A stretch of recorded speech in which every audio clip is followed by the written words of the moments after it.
دوستوں تو چلیے افسانہ گرم کوٹ کا آج آپ کو تھرڈ پارٹ بتانے جا رہی ہوں۔ تو چلیے شروع کرتے ہیں کہانی آگے۔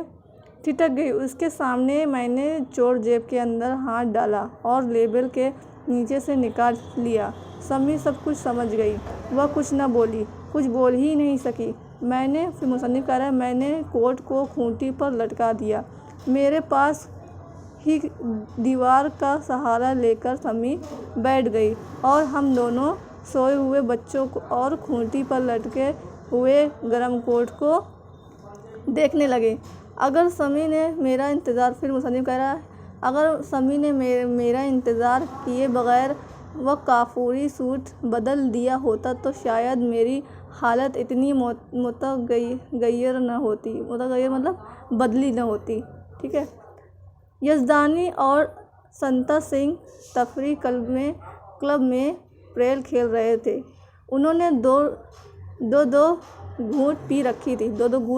شراب پی رکھی تھی۔ دو گھونٹ پینے کے لیے پھر وہ دونوں میرے دوست مجھ سے بھی پینے کے لیے اصرار کرنے لگے، مگر میں نے انکار کر دیا اس لیے کہ میری جیب میں دام نہیں تھے، میری جیب میں پیسے نہیں تھے۔ سنتا سنگھ نے اپنی طرف سے ایک آدھ گھونٹ زبردستی مجھے پلا دیا۔ سنتا سنگھ نے زبردستی پلا دیا، شاید اس لیے کہ وہ جان گئے تھے کہ اس کے پاس میرے پاس مصنف کے پاس پیسے نہیں ہیں۔ شاید اس کے لیے وہ رفعت ذہنی کے وسط زیادہ پرواہ کرتے تھے۔ اگر میں گھر میں اس دن سمی کو وہی کافوری سفید سوٹ پہنے ہوئے دیکھ کر نہ آتا تو شاید پریل میں قسمت آزمائی کرنے کو میرا جی نہ چاہتا۔ میں نے کہا کاش میری جیب میں بھی 1-2 روپے ہوتے، کیا عجب تھا کہ میں بہت سے روپے بنا لیتا، جوا کھیل کے بنا لیتا، مگر میرے جیب میں تو کل 4.25 آنے ہیں۔ یزدانی اور سنتا سنگھ نہایت عمدہ وسٹر کے سوٹ پہنے، بڑھیا اچھے وسٹر کے سوٹ پہنے نیک عالم کلب کے سیکرٹری سے جھگڑ رہے تھے۔ نیک عالم کہہ رہا تھا کہ وہ تفریح کلب کو پریل کلب اور بار بنتے ہوئے کبھی نہیں دیکھ سکتا۔ اس وقت میں نے ایک مایوس آدمی کے انداز میں جیب میں ہاتھ ڈالا اور کہا، بیوی بچوں کے لیے کچھ خریدنا قدرت کے نزدیک گناہ ہے۔ اس حساب سے تو پریل کھیلنے کے لیے تو اسے اپنی گرہ سے دام دینے چاہیے۔ گی اندرونی جیب، اندرونی جیب، بائیں نچلی جیب کوٹ میں پشت کی طرف مجھے کوئی کاغذ سرکتا ہوا معلوم ہوا۔ وہ جب اپنی جیب میں ہاتھ ڈالے ہوئے تھا تو اس کو ایک کاغذ سے سرکتا ہوا معلوم ہوتا ہے مصنف کو۔ اسے سرکاتے ہوئے میں نے دائیں جیب کے دائیں جیب کے چھید کے نزدیک جا نکلا۔ وہ 10 روپے کا نوٹ تھا۔ وہ جو سرکتا ہوا آ رہا تھا، مجھے ہاتھ میں لگا، وہ 10 روپے کا نوٹ تھا۔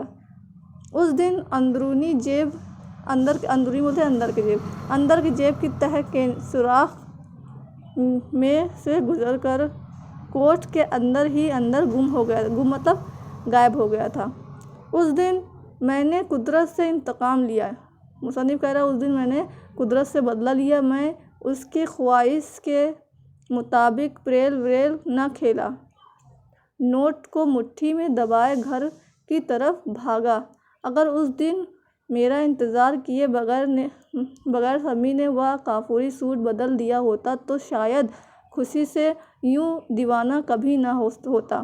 ہاں پھر چلنے لگا وہی تخیل کا دور، گویا ایک حسین سے حسین کی تخلیق میں 10 روپے سے اوپر ایک ڈمری جو پرانے زمانے میں ایک ڈمری خرچ نہیں آتی۔ مصنف کہہ رہا ہے میں نے 10 روپے سے ایک ڈمری بھی خرچ نہیں کیا۔ جب میں بہت سی چیزوں کی فہرست بنا رہا تھا تو سمی نے میرے ہاتھ سے کاغذ چھین کر پرزے مطلب ٹکڑے ٹکڑے کر دیا اور بولی اتنے قلعے مت بنائیے۔ سمی بولی اتنے قلعے مت بنائیے، پھر نوٹ کو نظر لگ جائے گی۔ سمی ٹھیک کہتی ہے۔ مصنف کہہ رہا ہے سمی ٹھیک کہتی ہے۔ میں نے سوچتے ہوئے کہا نہ تخیل اتنا رنگین ہو اور نہ مہروی سے اتنا دکھ پہنچے۔ پھر میں نے مصنف کہہ رہا ہے پھر میں نے کہا ایک بات ہے سمی سے کہتا ہے مجھ سے ڈر ہے کہ نوٹ پھر کہیں مجھ سے گم نہ ہو جائے، مطلب غائب نہ ہو جائے۔ تمہاری خیموں پڑوسن باہر جا رہی ہے۔ مصنف کہہ رہا ہے تمہاری خیموں پڑوسن باہر جا رہی ہے، اس کے جا کر تم یہ سب چیزیں خود ہی خرید لاؤ۔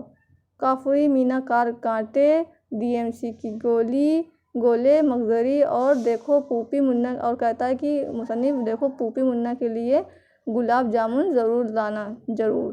سمی نے خیموں کے ساتھ جانا منظور کر لیا اور اس شام سمی نے کشمیری کا ایک وہ سوٹ پہنا جو اسے دہیج میں ماں باپ نے دیا تھا۔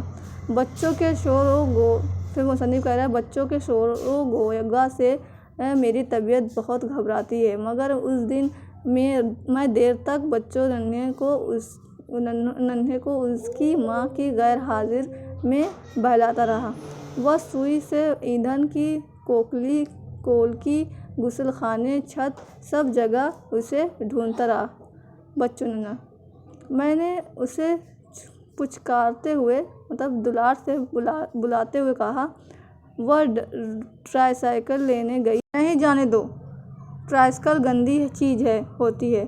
آگ تھو، غبارہ لائے گی بی بی تمہارے لیے بہت خوبصورت غبارہ۔ بچوں بیٹی نے میرے سامنے تھوک دیا، بولی اے گندی۔ میں نے کہا کوئی دیکھے تو کیسا بیٹیوں جیسا بیٹا ہے۔ پشپا منی کو بھی میں نے گود میں لے لیا اور کہا پوپی منا آج گلاب جامن جی بھر کے کھائے گا۔ پشپا کے منہ میں پانی بھر آیا۔ وہ گود سے اتر پڑی اور بولی ایسا معلوم ہوتا ہے جیسے کہ ایک بڑا سا گلاب جامن کھا رہی ہو۔ بچوں روتا رہا۔ پشپا منی کتھاکلی مدرا سے زیادہ حسین میں ناچتی رہی۔ میرے تخیل کی پرواز سے کون روک سکتا تھا؟ کہیں میرے تخیل کے تلے زمین پر نہ آ رہی اس ڈر سے تو میں نے سمی کو بازار بھیجا۔ کہہ رہا ہے مجھے میرے تخیل کے پرواز سے کون روک سکتا تھا؟ کہیں میرے تخیل کے تلے زمین پر نہ آ رہی ہو اس ڈر سے تو میں نے سمی کو بازار بھیجا تھا۔ میں سوچ رہا تھا کہ سمی اب گھوڑے اسپتال کے قریب پہنچ چکی ہوگی، اب کالج روڈ کے نکڑ پر ہوگی، اب گندے انجن کے پاس، اور ایک نہایت دھیمی آواز سے زنجیر ہلی۔ سچ مچ آ گئی تھی۔ دروازے پر سمی اندر آتے ہوئے بولی میں نے روپیے خیموں سے ادھار لے کر بھی خرچ کر ڈالا ہے۔ کوئی بات نہیں، میں نے کہا۔ مصنف کہہ رہا کوئی بات نہیں۔